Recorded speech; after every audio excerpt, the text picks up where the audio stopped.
Alright guys, welcome to the Q&A. We got Cook here, and we got Shane. I'm Scotty, for you guys who don't know. I'm the one who runs Wildfly.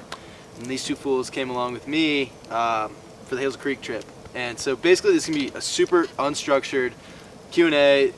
We have a bunch of questions that people asked us. We also have a bunch of notes, just of like things that weren't on camera, or like things that we didn't really cover fully in the video that we want to talk about.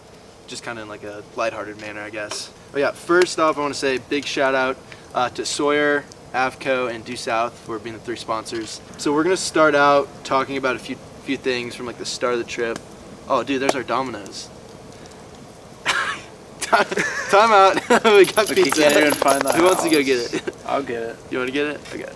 Come here.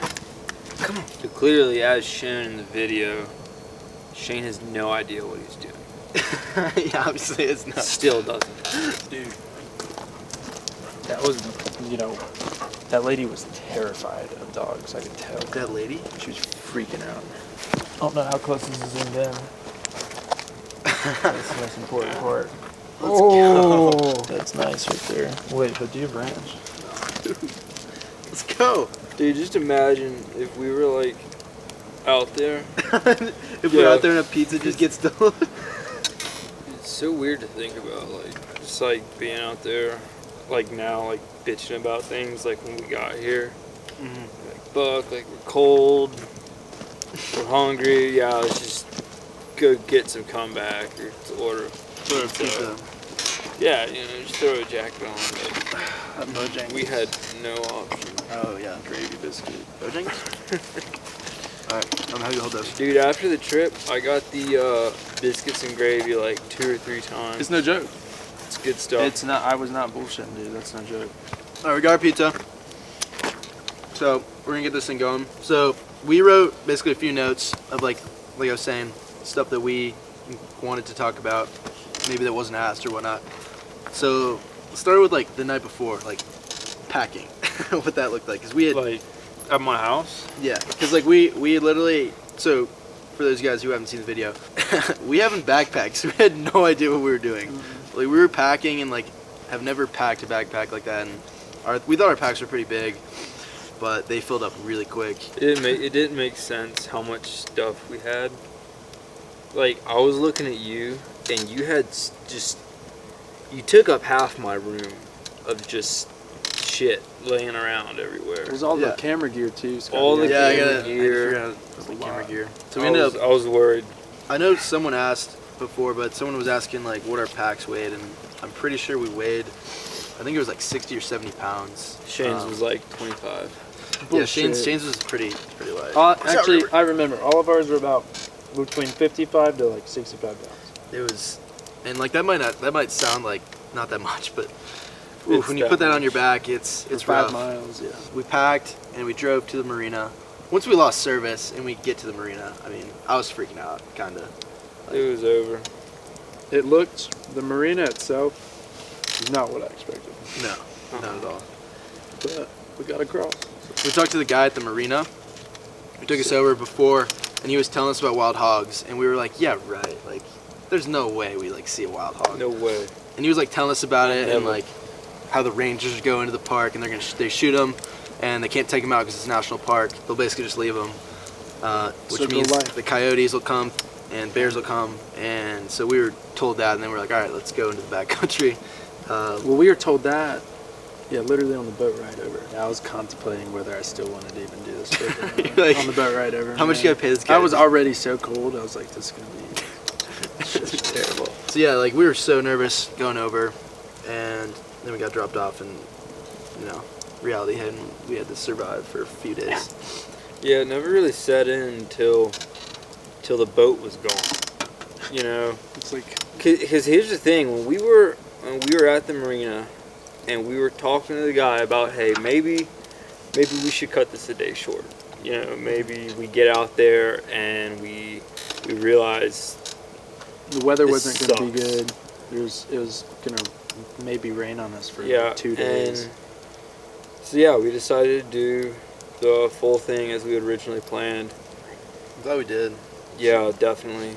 But once we got off the boat and watched him take the corner around and he was gone, it just, that's when it really set in. Because even if we wanted to leave early after the fact, we still would have had to sit on the shoreline and camp out for another day because there was no calling him to come get us. He was going to be there that day at that time. That was We had to survive till Tuesday and get back. I remember in the video it briefly showed that like his stepdad was showing us like YouTube videos of like wild boar attacks, and his stepdad had actually like seen wild boars in the woods when he was younger. Basically, all he told us was like the only thing you can really do is like drop your pack and like climb a tree. So I know the whole hike. For me personally, I was literally like just scoping out trees like the entire time. Like I was like, which one am I gonna get up? Just waiting to see one. And yeah, we did end up seeing one. I thought no way in hell would we see a boar. When Andrew was showing us those videos, I was like, bullshit. And I just went and packed my stuff. Lo and behold. Should have brought the pistol. Yeah. Should have brought the pistol. Let's dive into some of these questions, and then we'll probably cover some of these notes we had like later as we go through. I asked for y'all to ask some questions on YouTube, Instagram, Facebook, the whole deal. And so we'll kind of go through those. First question from Matt Williams on YouTube. He has 2 questions. 1, did y'all catch any native brooks, or were they all rainbows and browns? 2, were y'all using strike indicators or just big dries and indicators? We didn't catch any brook trout, unfortunately. That was the goal. We thought we were going to be high enough, but I think basically on Hazel Creek, we're about 5 miles up from the trail.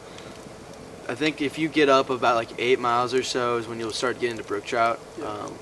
I mean, it was just like, it was so blown out, it was kind of hard to tell. But none of us really used strike indicators. We all used dry dropper. You put on a strike indicator one time, and that was the last bit of the trip where Scotty had already gone back. Remember that? And you and I should not. Oh yeah, that was real deep water though. I needed it there because I had so much weight on it. Yeah, trying to get it real that deep down. bank. That was when we actually fished Hazel itself, and it was just flowing way too hard. Yeah, it was way too deep to support a dry dropper. Yeah, so we mainly fished dry dropper, which worked fine. We just had to basically make our dropper tag a little bit longer for some of the deeper sections. I think we were using a chubby and like a stimulator, just any big dry fly really. Usually when you're out there that far, those fish have not seen many flies and they're not going to be too picky. You just got to kind of sneak up on them. They're not really going to spook unless you hit a rock or something. So yeah, next question from Swifty_J. Swifty. What gear did you use? Or what gear did you guys use? So that's kind of a broad question. I don't know whether he's asking about camera gear, fishing gear, camping gear. All the basic essentials. Yeah. Waders, boots, rod, reel. I guess pack. like we can do let's do fly gear first. Like we can say what our setups. Like you're using what, your Hardy? Yeah. So I primarily I only use because I only wanted to carry in one setup, but I fished with a 9-foot 4-weight Hardy Shadow with a Hardy FWDD reel on it, and that worked fine for me. There was enough space to where I didn't need, we had enough clearance to where we didn't have to use anything short, but the 9-foot 4-weight, it was solid. It pulled out fish just as fine as it pulls out fish, in Boone and around this area. But yeah, that was my fly. I think fly rod Cook had a setup. 9.5. I had a 7.5 4, just like a shorter rod. And then I also had my 9.5 Shadow, which I threw a few streamers with. Didn't have any success in the streamers. That's why I didn't see any streamer fishing in the video. It's one of those things like we wanted to catch a bunch of fish. Like we were trying to catch fish, and since it was slow fishing, I didn't want to commit to the streamer fully. That's it's hard to commit. Especially if you only have a couple days to fish. And we kind of wanted to just catch some fish, I guess. I mean, camping gear, we just had, it's hard to go through all the camping gear. There's a lot of stuff you need. Yeah, as far as the camp stoves that we had, like Solo stoves. GSI or something like GSI. that. GSI. Yeah, it wasn't the typical jet boil that a lot of people have. Those are just really expensive, and honestly, what we had, the little GSI pocket rocket thing, it's only like $50 at REI or Mast or wherever you want, and I think it's very effective. It gets the job done, unless you're doing like really hardcore backpacking out west or something like that, or doing the AT. It'll do just fine. So yeah, as for like, I guess where camping gear goes, I mean, we Eno tented, or we Eno camped. We had tarps, and then you can see in the video like we jerry-rigged the hell out of the campsite. Actually, let's talk about that really quick. So that was the rain. We had all the rain. Yeah. Well, we had the main support system from American Cable, my stepdad, which were those jack straps, which were the shit. Those were great. They added a little bit of weight and a little bit of space, but when you've got a big setup like we had, it was perfect. And we all slept in Enos. We all slept in Enos. We didn't have an underquilt. He had an underquilt, which, I mean, was a mistake. Was a mistake. We were cold. The rain tarp? The rain. Tarp. So. Oh yeah, how we. It started pouring like hell, and we kept fishing, and then we got back, and all these pockets and puddles started forming on our tarps, and we just kept pushing them out and pushing them out, pushing them out, and it got to a point where we just had to go get a bunch of long branches, trim them down, and use them as just like these poles or beams. Yeah. The funny thing is though, like, points. It was a science. So basically, when it started raining, like we got back to camp, and I'd watched a YouTube video or a couple YouTube videos. I was like looking up before like how to start a fire in the rain, and like what I found was, you find wood that's like standing straight up, and then you split it, just like you saw we were doing. Split the wood, and that's like how you can get dry wood even when it's raining. At that point, we weren't worried about fishing. We were just trying to get a fire going. That's why we didn't film a whole lot. That's why we didn't film a lot that day. So I mean, we just got dry wood, and God, it was so hard to keep that fire going in the rain. I mean, it might look like we weren't struggling that hard, but we were putting in work. Got a few blisters, that's for sure. So yeah, we started a fire. That's how we started a fire. And Shane was like, "Yo, let's put like these like tree stakes in like the middle of our camp so we can have a little fire going inside the tarp, because there was like a little hole above where the smoke could escape." And Cook and I were like, "Dude, there's no way. Like, there's no way this works." They doubted the hell out of We were like Shane like walked off to go get steaks, and I was like, "Dude, like I don't think this is gonna work. Like we should tell him to stop." And he was like committed, so we're like, "All right, let's see if it works." Because we would have been wet the whole time. Yeah, we would have been We would wet. have been cold. It worked. Fortunately, there's just like so many pockets where the rain would catch, and luckily we got rid of all those pockets. All right, let's see what we got next. Well, all right, this is from LJ Flashup on YouTube. What was the hardest part about the whole trip? Love your videos. Day 3. Night, to be night, the snow. Night 3. Yeah, definitely. Night 3 was sketch. Everything was still wet, and then it froze over. Our clothes were frozen. Everything was frozen. Yeah, I mean the biggest thing was just like keeping a fire going, keeping ourselves warm and dry,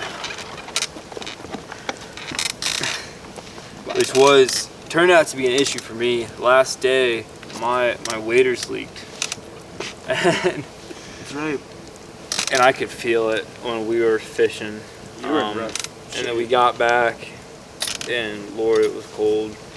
And took my waders off, and my pants from just below the waist all the way down was completely soaked. And man, I don't know what the temperature was. What? Yeah.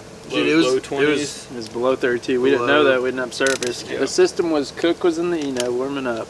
Scotty was sitting there splitting wood, like little pieces of wood, tossing in the fire, and then I was just hammering away with the hatchet, just taking down, That was wood a and shitty little night. trees. Yeah, we were pretty much just like, we were so dead and like ready to just get out and get back to reality. So yeah, I'd say like the third night was probably the hardest. Definitely. Yeah. Hardest part of the trip. Yeah, it was just really the struggle of, like, of course the goal was to fish, but there was so much more that we had to worry about out there rather than just like, what do we use? Where are we throwing it? Like, you know, like. So let's just go fish. It's like, no, you gotta You can't get a fire just going, fish. get warm, eat, drink, get hydrated, like Change your socks. change your Twice socks. a day. You don't realize like how fortunate you are until you're like out there in the woods. Yeah. Our artificial heat Artificial heat is was pretty nice. what was that? Lake Fontana. Yeah. Dam Town, something Yeah. like that. I think they get a lot of And- AT like through hikers through there. Yeah, and we go in this little building out here in the middle of nowhere, and the moment we opened the door and walked inside and felt the heat hit us, it was just like a Surreal. different world. All right, Curtis Wade asked, what was the biggest fish of the trip? So, unfortunately, we did not catch any of the legendary like big browns or big rainbows that are in Hazel Creek.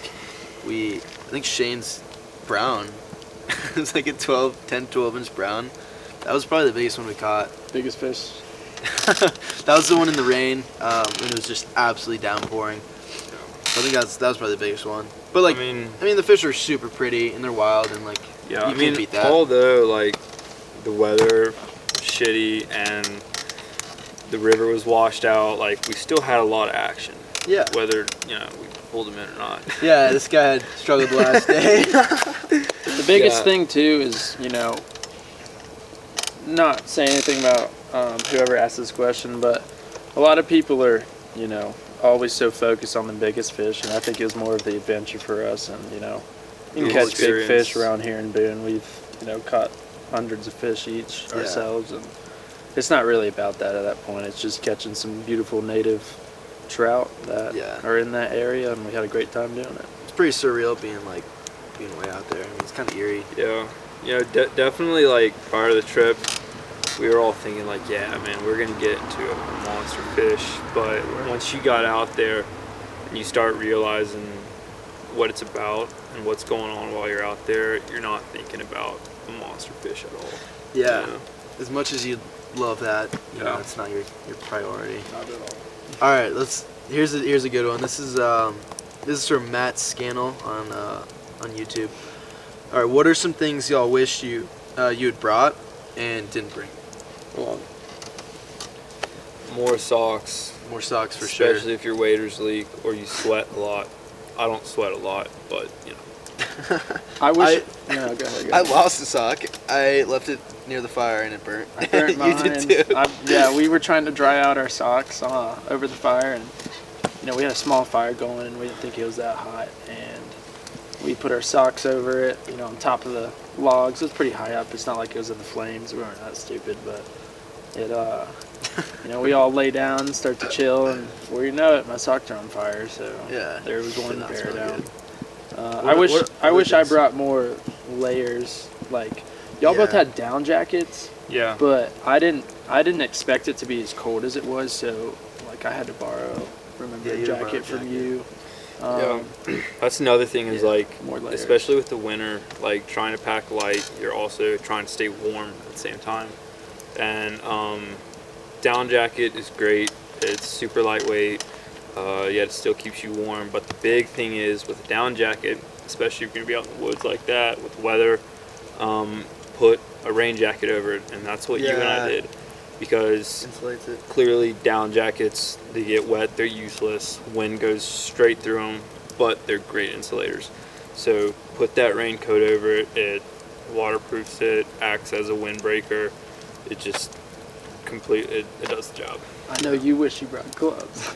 Dude, okay, so we're in the car like at Cook's house, and I was like, we're bringing stuff to like start packing, right? That was so my fault. And I had like this little pair of gloves in there. I was like, dude, Shane, like No, they weren't a little pair. They were Well, they were like like- straight up winter. they were like snow, they were winter skiing they were my skiing gloves. Yeah. And I was like, yo, dude, should I bring these? And he's like, nah, dude, like that's extra weight. I didn't blah, think blah. it was gonna snow. on Dude, us, we get man. out there, I was freezing at night. Like my hands was like probably the coolest thing. 'Cause it's the only thing that wasn't covered. But yeah, I remember one night I put wool socks before they got dirty. I put wool socks over my hands, and that's like how I stayed warm that night, which is kind of funny.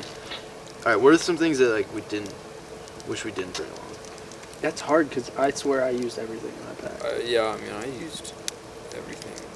I mean, we probably had like a little too much food. Like we had extra like leftover food, but like Yeah. I would have much rather had leftover food and like a little extra weight than like not have enough food. Being out there yeah. hunting boar. Yeah. Oh my god, dude. But yeah, I think a big one is, especially if you're doing more than like 2 nights and you're doing a long hike in, bring dehydrated foods, the stuff you get in the bags. I brought a couple things like the ham steak. The hash browns I brought were just like regular ones from the store, so they're still like Kind of in a bag. I don't know what, like 2 pounds. Like, it doesn't sound like a lot, but it adds up in your backpack. Adds up quick. Yeah, just, when it comes to food, bring as much food as you need and a little more, but think about the weight of the food as well, because it adds up on hiking. I think we strategize really well. Like we love some stuff, like, because we were gonna bring more and we were like, no, we don't need this. Yeah, but I swear I used everything.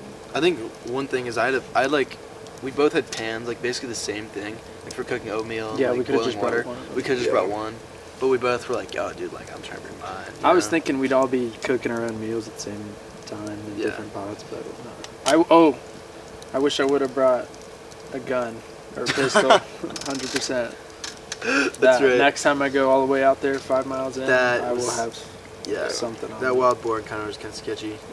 Yeah, that's definitely like bringing a firearm is definitely a personal preference for when you're backpacking. Some of my family members, my uncle and his cousin, they go out west every year and backpack, and one of them is all about bringing a handgun and the other one doesn't, and that's just a personal preference thing. Definitely you have that feeling of safety. Some places you're probably not supposed to take a firearm in, but people do it anyway. And that was the biggest thing is I didn't think I could bring it because we were going to national park, but we found out after, which all it took was to Google it. I didn't even take time to do that, but we were allowed to. They changed that a few years ago.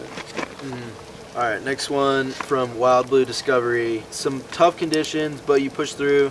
Thanks to hard work on this project. Were you able to fish hazel much or mainly feeders? We mainly fished feeders. I mean, we fished hazel right by our camp, like a little bit. But it was, like we said, I mean, you could see in the video, it was so blown out. Like, I mean, people told us like beforehand, like, oh, like it's probably gonna be high, a little high, and we're like, okay, maybe if we get high enough, it'll be fine. I mean, the feeder streams are fine to fish, really. Like, to give you an idea of how high it was on our boat ride over, you could actually see what he said. The lake rose. So Hazel Creek, feeds into Fontana Lake, and the lake was up like, I think he said literally like 40 to 50 feet, right? Yeah, like it cut off like half a mile of our hike. Right, so like where he dropped us off, typically we would have another half mile before that if it was fully down. Yeah. So that kind of gives you an idea of how much water was out there. We couldn't even wade in it. We tried crossing one section one day. Oh my God, it was so sketch. And one of us would have gone under, dude. Yeah, I mean, it was rushing way too fast to even fish hazel. So it was kind of a bummer because that was, a big part of why we were going there. But the feeder streams were fine. But like the stream itself was beautiful, and like you could tell if the water was at like a safe level, or if the water was a little bit lower, I mean, the fishing would have been just like unreal there. Like, especially if we would have gone like in probably like 2 weeks or like during the summer. Any other time. But like, spring break, it's they have a choice. I guess we'll wait for Cook. Lady friend is probably texting him. He's in the doghouse.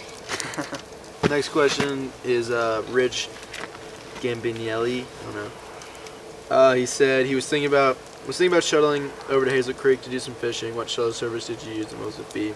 Yeah. We used Fontana Marina. $50 a person, round trip. That's about it. I mean, they did a great job. The guy's super nice. You just trust that he's going to come, and he did. So that's what we used. And if you don't want to pay that, there is a trail around the lake, which is how many miles? Yeah, so pretty much you can either get to Hazel Creek. 13.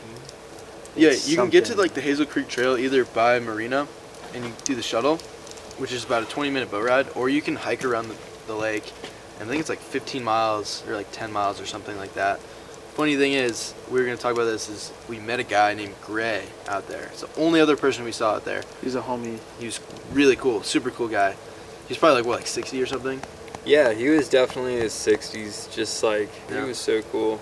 Well, the funniest part about that is, so he rolled up to our campsite, and like when we got there and we're getting set up. Right when we got there, and it took us 3 hours to hike 5 miles with those big packs. God, dude. And he hiked around the whole lake that day and got there at the same time as we did. Obviously he started earlier, but he took down like 18, 19 miles or something. Dude, total. I mean, he's insane.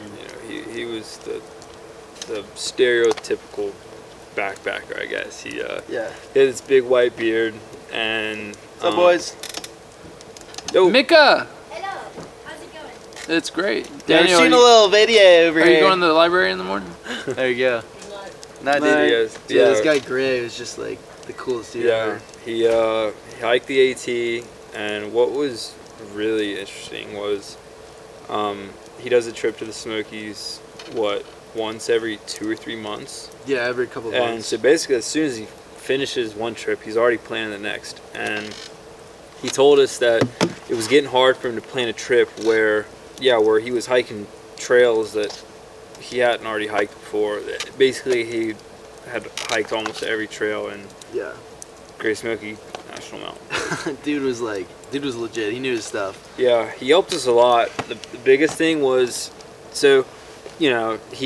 while we're there fishing our area, he hikes over the mountain, goes into Tennessee, comes back, ice on his beard, the whole 9 yards, and walks up to us just like getting it. And He'd already hiked. He said he hiked 22 miles that day. Yep. Yeah.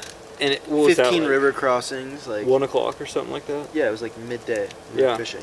And but we asked him for some pointers, and one of the biggest things that helped was, when it gets real cold, take any dry clothes you have, dry material for that matter, and stuff it in the bottom of your sleeping bag. And what that does is it creates less space in your sleeping bag for your body to heat. And honestly, that made a huge difference. I remember the 2 nights prior, putting my feet at the bottom of my sleeping bag and just like feeling how cold it was down there, and curling up in a ball and trying to like roll up that area and shut it off. So stuff in my bag like that made a big difference and helped keep us warm. Oh my gosh. It was Boil water. boil water. Put it in your like thermos. Oh, put it in your Nalgene. And your Right. Nalgene. And Yeah, then yeah. throw that thing. Boil water, put it in your Nalgene And throw that in your sleeping bag. or your water bottle, and put it in your sleeping bag. Cause yeah, we're all like really like relatively new to backpacking. We're like completely new, and like this is something we'd like to continue to do in the future, obviously. So it's cool to like learn some things from some guy who, random guy who's super nice and just has obviously had a lot of experience. All right, from Sean Hilferty. If the weather was nicer, would you consider doing a longer backpacking trip, or is it better to keep trips shorter and not get burnt out? I would say that I'd do a longer one in a warmer month. Yeah. For sure. I think we could do 5 days. Yeah. We I could do a think- week. We could probably do 5-6 days. I I mean, dude, a think- week is But that's a long. lot of food. I too. think dude.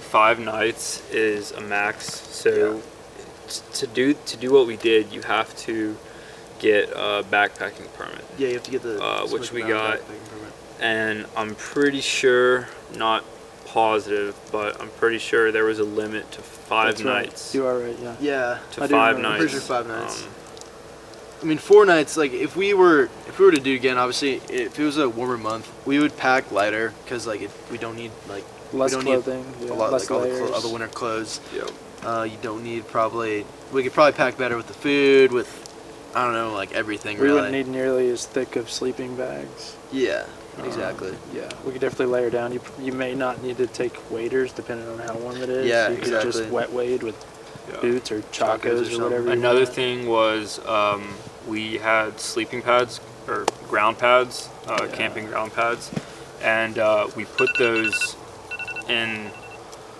We put our ground pads in the bottom of our Enos to give us that extra layer under us. And over the summer, you're most likely not going to need that as well. And Yeah. that takes up a solid amount of space on your pack.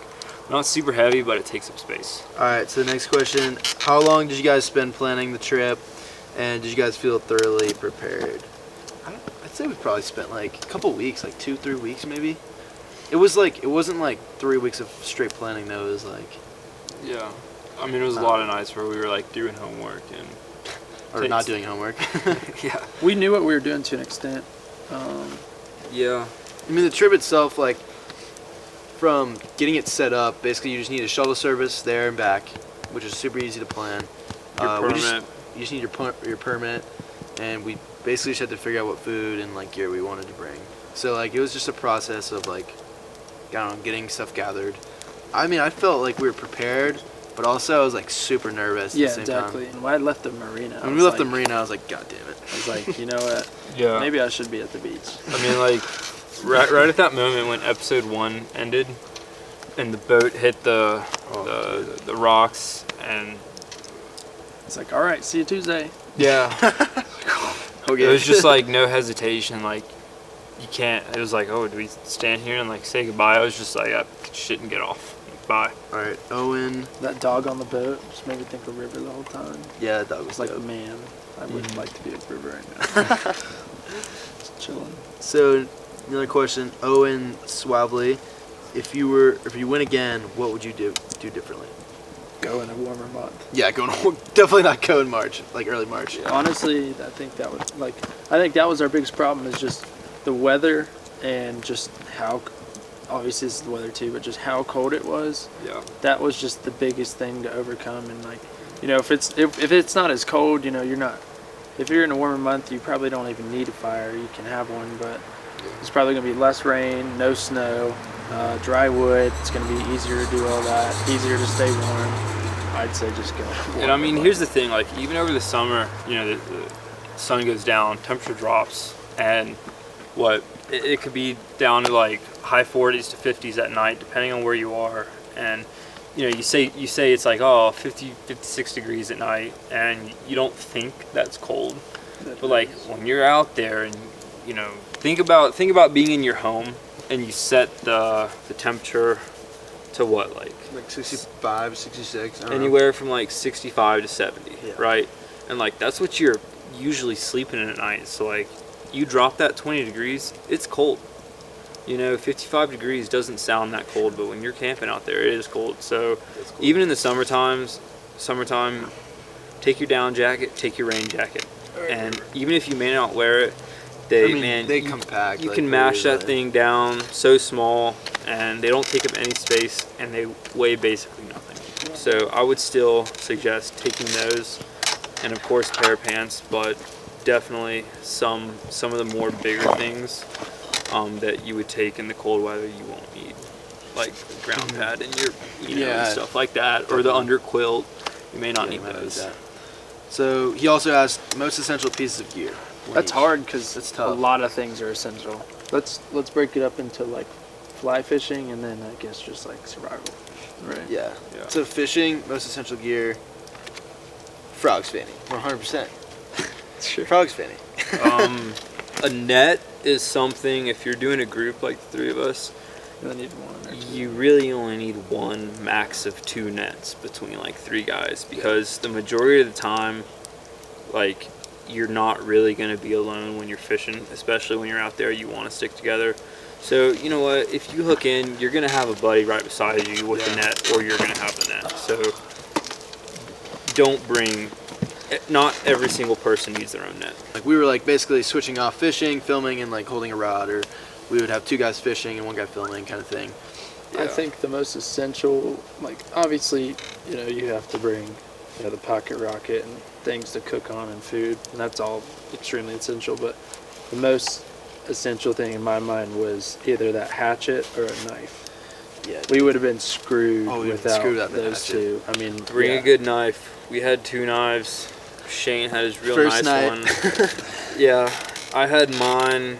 Great It for was digging. about the same size as his, but it was a cheap one that I got on sale or something like that. Well, it ended up breaking. Literally, like, literally the first thing of wood we tried to split. I used the knife and I like put it on top, and I used the backside of the hatchet with a hammer. So I hit that to try to split the wood, and literally within probably the first piece of wood, it just like broke, and so that was screwed. So don't So use your basically, what we knife did, like we that. just used the hatchet, and then we took a big boulder and just hit the back of it, and that's how we would split them.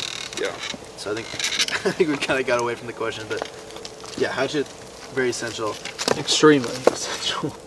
That's your question. Do you listen to Fish? Yeah, of course. Do you listen to Fish? Love Fish.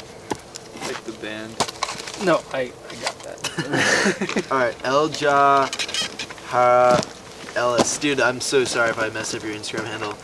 Elijah. Oh, Jesus. what are you doing? Dude, I'm bro. so sorry. Elja. All right, Elijah Ellis.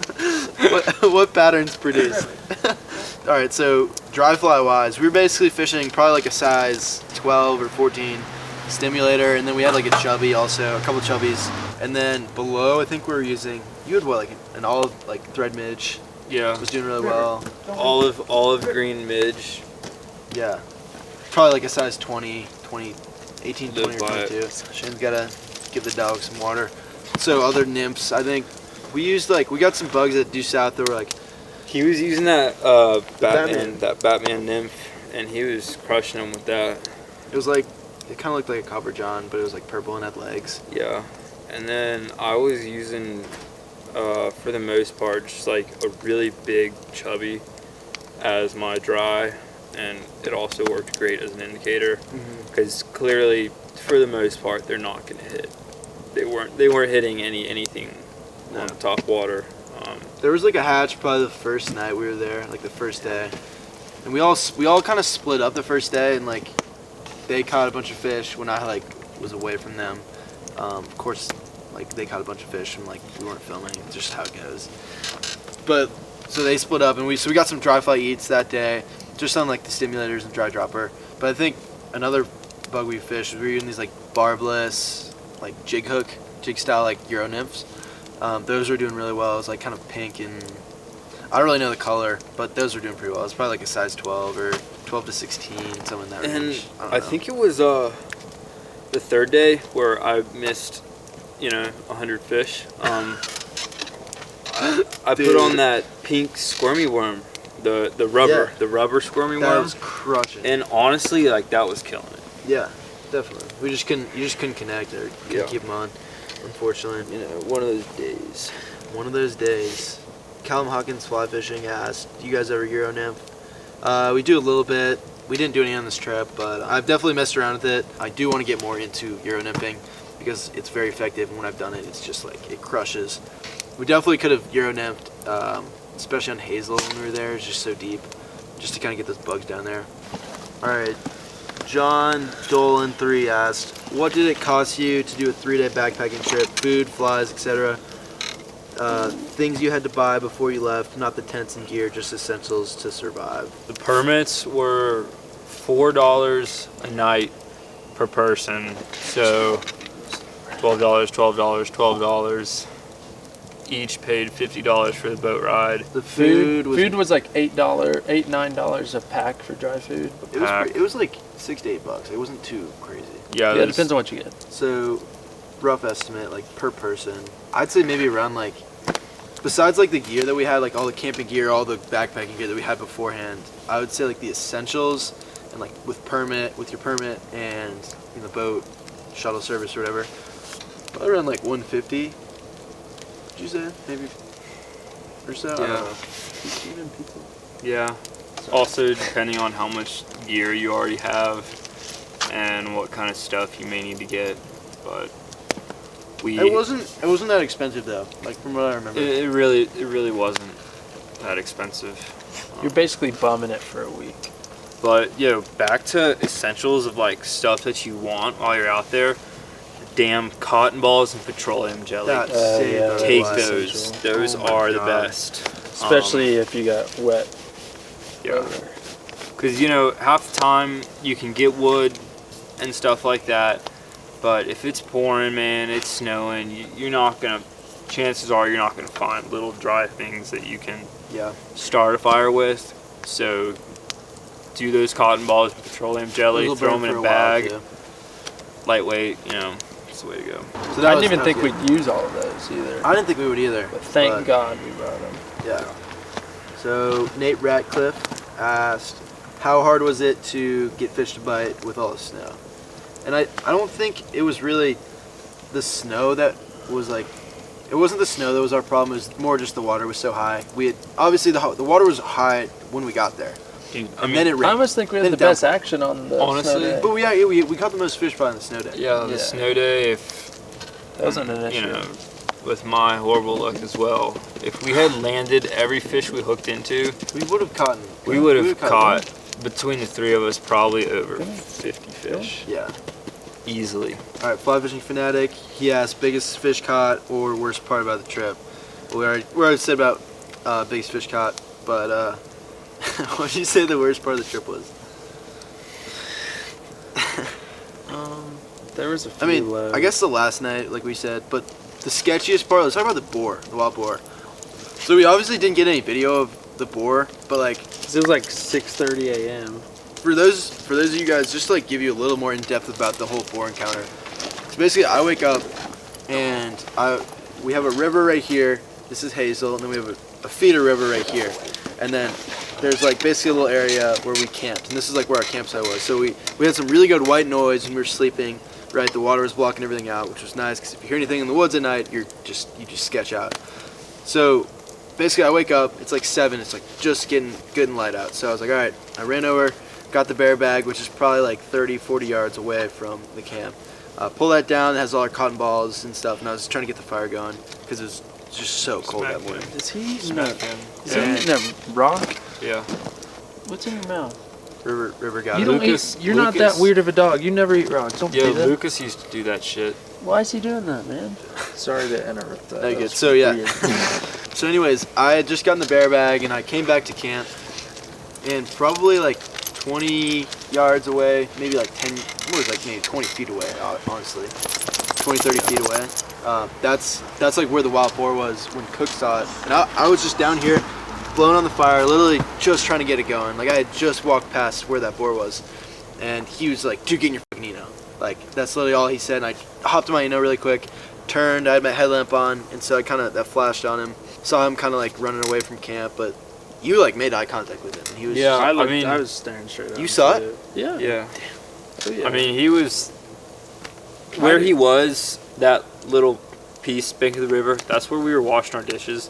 So I'd imagine he probably sniffed out a little bit of food sitting on wherever over there. But we're just getting a little drink. I had just opened my eyes. I mean, Scotty getting out of his hammock is what woke me up. I, just opened my eyes and I looked down, and Scotty's like just now starting to get the fire going, and I don't know why, but I rolled over to look out into the woods, and there he was. As soon as you said 20 that, feet away from us, dude. and it didn't register with me immediately. I kind of looked at it, and my first initial thought was, that's a bear cub, and I immediately scan looking for the mama bear, and then I look back and I'm like, that's a fucking boar. That's a boar, dude. And Tusks and everything? I rolled over and Big I was boar? like, Scotty, get in your right now. And they both freaked out. Shane was still out, but as soon as I said that, he was like, I saw it, dude. I had a direct You line saw at it? it. You were just chilling though, dude. Right, but I was in my, honestly, I was trying to hide. I wrapped my thing over me. I wasn't about to be charged. No way. well, he was sniffing around, and I guess all me every man telling for Scotty and him getting in his hammock, the boar heard that, and when I looked back, he was sitting up looking right at me. We I was started like, yelling at him. fuck. Dude, let me tell you, I've never jumped into my Eno or moved anywhere that fast in my life, dude. It was one motion from me on the ground blowing on the fire to literally in my Eno, looking at that boar. It was, And yeah. You were staring. So you jumped in and you were staring at me, and I was kind of just I barely had my head out, and I was staring at it, and we started yelling at him. Yeah, I Hey. didn't know what to do at first, and he was looking at us, and same as dogs and all animals, their hair stands up on their back. Yeah. When they get in You're that saying- mode. Yeah. And he had tusks, the hair was sticking up, everything. I just kind of looked at him for a second, and no one was doing anything, so I just started yelling at him. dude, I was in shock. I didn't know I what to was do. too. I literally could not believe we had seen that. He kind of jogged up the hill a little bit to get another look at us. Yeah, And that's then- what I saw him. They stopped think- again, turned back. Once they started yelling too, and we had several voices going at it, he just I think when my headlight hit him too. yeah, he just turned around and dipped. But We I were mean, shook the whole morning though, if he was with a pack of boars, they would have charged us. probably. All right, next question. All right, it's from Meredith. How smelly was Shane on a scale of 1 to 10? And then she said, also, if you don't answer my question, I'm going to be super offended, so we're definitely going to answer your question. And for those of you that don't know, Meredith is our boss At Due South. at Due South.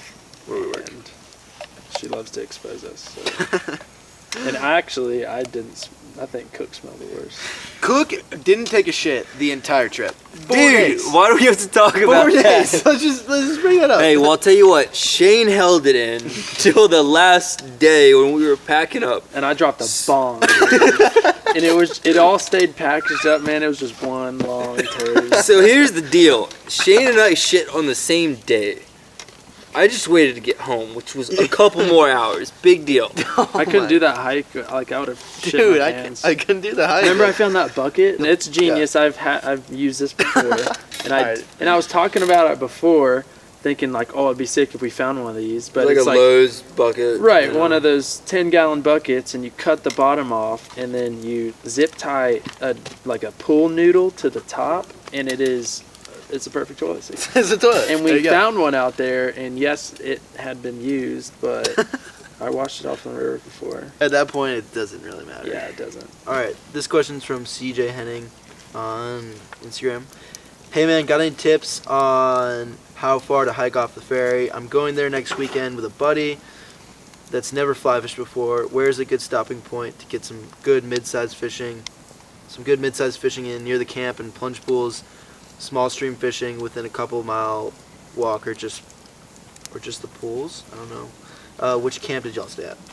So Is he doing Hazel Creek? Is that I mean, if you're just doing like a day trip, I mean, it probably was like a half a mile to like the bridge, like the first bridge where like the old Hazel Creek community used to be. And then literally, I mean, the farther you go up, like the better the fishing's going to be. I don't know like what the flows are like recently.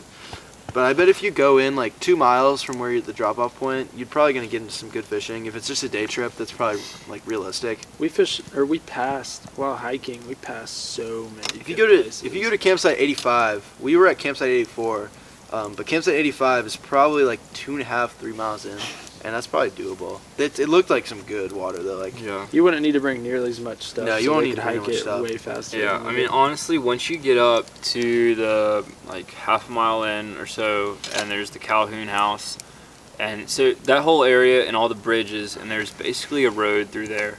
It was an old logging community, like early 1900s? yeah, Is that what it said? 1900s, 1800s. But you can camp at the Calhoun house, remember? Yeah, there's a that's really campsite So there. you don't even have to go to 85. You can camp at that house. Yeah, so Yeah, that's just like- and if you there's wanted. bridges all along, and as seen in the video, and any of those bridges, as you're hiking up to any of the camp spots, take a break there. If you have the time and you don't mind, whip your rod out, fish a little bit around there. Any of those bridges are good stopping points. Like, it's good fishing. Like you're gonna get into some fish. Just basically the higher you go up, the further you go up, the better the fishing's gonna get. The less people fish it, basically. Yeah, but I mean, even at the starting point, it's good fishing. Yeah, it's good fishing. It's Anywhere is good fishing, but further you go up, it's just gonna get even better, better. And then if you go even further up, you're gonna get brookies and whatnot. All right, J Dutch asked, "What's one fly you wish you would have taken in your box?" Girdle bug.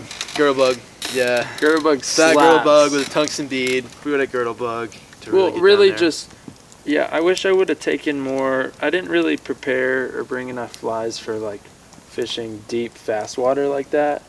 You know, really, ideally, we probably could have check nymphed hazel and Yeah. actually been pretty successful, but none of us had, you know, Euro nymph line or anything, or Yeah. really heavy bugs prepared for that. We were mainly, you know, thinking we'd be fishing dry droppers or just nymph fishing, but just, I guess, some heavier bugs.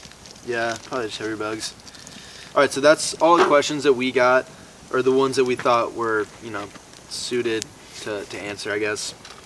There's a few more things like I had written down that I wanted to talk about, just from like that we didn't really mention in the video. One being snacks in the woods.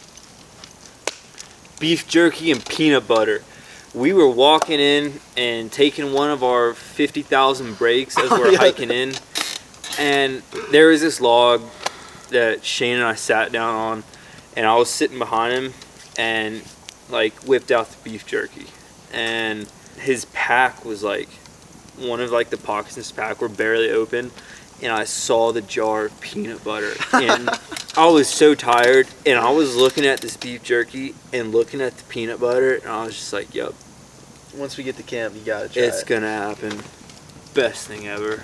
That was incredible. So if good. you've never tried it, swear to God, it's great. Cliff Bars were essential. Cliff Bars have never tasted so good. That's Peanut for sure. butter sandwiches. Spicy I hate bread. just peanut butter sandwiches, but really anything you eat out there is gonna just taste Oh. like a 5-course meal. The great Gray, the old man, he was telling us, and of course we had Cliff Bars, but he would take Cliff Bars and cover them with almond butter for the calories, super filling, of course. And then he also took, I mean, you may not like it, but the little tuna packets, they're super thin.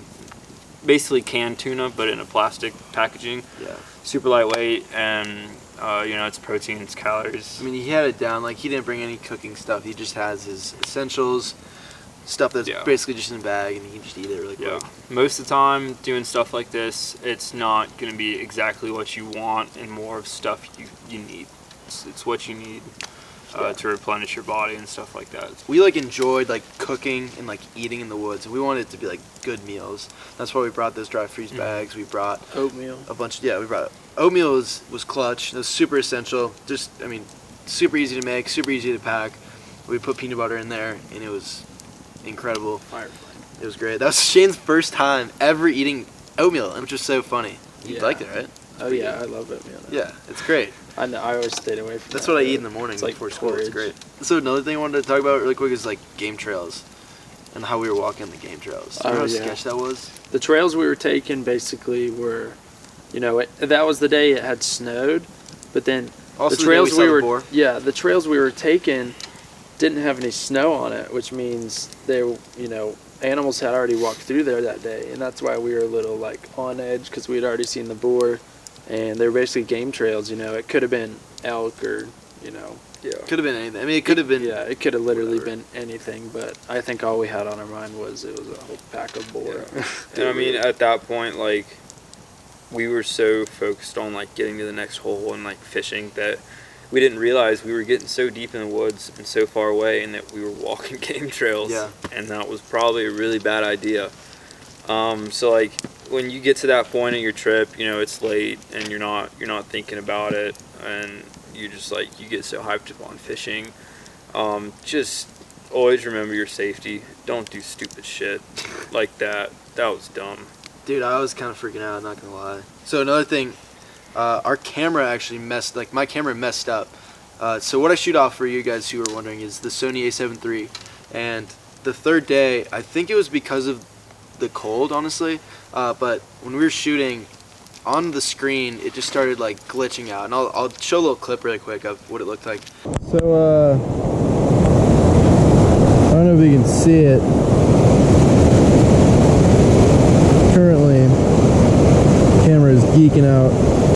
But basically, it was glitching out, and like you could only look through the eyepiece to video, and I thought my camera was broken. But I mean, it hasn't messed up since. I think it was just because it was so cold. So that was something that was really annoying. Also, okay, so on animals. So the last night we were there, Shane, I was kind of sitting near the fire, just kind of warming up, chilling, and Shane's like just outside of the tent or of the I was campsite. like peeing or something. He was like, I think pretty sure you were chopping wood at this point. So you're chopping wood, and then I heard like something in the woods. Basically, there was probably like 30 feet between us and the river. But we were basically on an island, like a peninsula. So it's like, Yeah. if you hear something, you can't hear anything past the stream. So like, if you hear something, it's on that island. It's on with that you. side. So that's why it was kind of like. Yeah, so What we is heard that? something in the woods, and I was like, dude, Shane, like, get in your, like, I hear something, like, it's definitely not you. Because he was, like, over here. And so we both jumped in our Enos, and we, like, waited. It went away. And after, like, a little bit, we hopped back out and just kind of were chilling. And then you heard it again, right? Dude, it was so loud. It was. I swear, it it was like probably a- 10 feet from away from It us. was like a mountain lion or a bear or something, but whatever it was, like, it sounded like Bigfoot walking It was around big, us. dude. Like, I was Dude. freaked out. Maybe it He was couldn't hear it Bigfoot. for some reason. I guess you just, like, don't have good hearing. Yo, But, like- for those Bigfoot believers out there, I stand with you. Where'd my dog go? So, yeah, Shane and I, right we here. all just, like, jumped in the Eno Oh, after shit. that. I was He sketching. likes me better. No, that's okay. I was sketching for a second. Sorry. Yeah, so basically Shane heard it, I heard it, and it almost sounded like after a while, it was like almost like circling our camp. So we told the guy at the shuttle service, and he's like, yeah, it could have been a mountain lion. They're pretty rare in the park, but it could have been. That was pretty sketch. But they apparently moved around more at night. It was big, man. It was sketchy. That's when I definitely wanted, a firearm with us. At that point, that was like the last night. We were all tired. We were all beat. And we're just like, oh my God, just let us get to the morning so we can get out of here. Dude, probably the last thing I want to talk about is just like how miserable the hike was in. Because we like didn't show that much video of the hike in. But if you've ever... Okay, so first off, we hike 0.5 miles and you get to the Calhoun House, which there's this bridge and this Calhoun House, and you have the option to either go straight or like left on over the bridge, or there's the Lakeshore Trail, which is part of the Appalachian Trail. And for some reason, I read something online that said Lakeshore Trail, which we were on Lakeshore Trail to get to the Hazel Creek Trail. But for some reason, I thought we were supposed to get on the Lakeshore Trail. So we probably hiked 30 minutes on the AT. Bless you. Which was intense. It was like Which straight was up like hill. Hazel Creek Trail is like flat pretty much the whole way, like barely any gradient. But dude, the Appalachian Trail, like Lakeshore Trail that we took for like 30 minutes, was like straight up, and we were like got to a point where like we were dying, dude. And like we pulled out the map, and I was like, dude, we messed up. You come in and you see the Calhoun House on the opposite side of the river. And there's a bridge right there going over there. We went straight. We didn't turn on the bridge, and we start going up the mountain. And, I'm like, all right, maybe we go up a little bit and we go back down. Well, we just kept going up and Taking up further and further away from the river. And we were like, all right, something's wrong. Finally figured out, go down. Long story short, don't go straight. Hang left. Good thing we had a map, though. Yeah. We literally would have been. We were very out of shape. Yeah. Hit the gym before you do this trip. Maybe take a few hikes with your packs. Just stuff them with rocks or 100%. something. Yeah. And yeah, the biggest thing with their packs is, so like we were saying, all ours weighed, 55, 60 pounds each. One of the questions I asked Gray was, because he's doing 20 plus miles a day. And I was like, how much does your pack weigh? And he said his weighed Base maybe weight 25. was like 30, and he was like Yeah. 20 when we saw him. Which is just, at that point I was like, dude, we're making it so much harder on ourselves at this point. Yeah. Well, yeah. All in all, like we said, it was quite the experience. We had a blast just being out there in the woods. I mean, it was eerie at times, but it was a really cool feeling to be that far out, and you definitely take a lot for granted back home. So if you guys get a chance to go do a backpacking trip or do Hazel Creek or anything, definitely worth it. Make sure you know what you're getting into, because it's legit. It's not just get out there and go start fishing. I mean, you're surviving. That's what it is. You can't go to the car. You can't call someone to come help. Nope. Take your first aid. I mean, even like throwing them some Band-Aids for blisters and stuff like that. Take your first aid. Take some, allergy medicine, whatever. Just do what you need. But be prepared, because if something goes wrong out there, you got to deal with it out there. There is no going back. You break your leg, your boys are carrying you 5 miles back. And your pack. Just be very cautious, wading in the river. Remember, there was that one point where we tried to cross, where we thought it would be safe right by our campsite. It was sketch. And I was honestly... We were like arm to arm, like sketching step. out. It was probably up to like It was, belly button. It was, So just be prepared, be safe. When you get fatigued, just focus and be safe, because anything can go wrong out there, and there ain't shit you can do about it. That's right. It's nature for you. But also have fun. It's a great time just being out there, backpacking and obviously fishing, that whole combo. We definitely want to do this again, and so if you guys have any ideas of like places we should go or places we should check out, we're definitely open ears to hear what you guys think. Thank you. We really appreciate you guys tuning in. I couldn't believe the response from the last couple of videos. Got to see Shane fooling around the whole time, which was pretty sweet. But yeah, thanks again to everyone for watching. Thanks again to AFCO, Sawyer, and Due South for being very supportive on this trip. If you guys want to see more videos like this, kind of Q&A, like us talking about, the experience behind the scenes and all that, definitely leave a comment below. But I think that's all we got. And Till next time, tight lines, friends. We'll see y'all. Should we do the? Should we close it? Got him.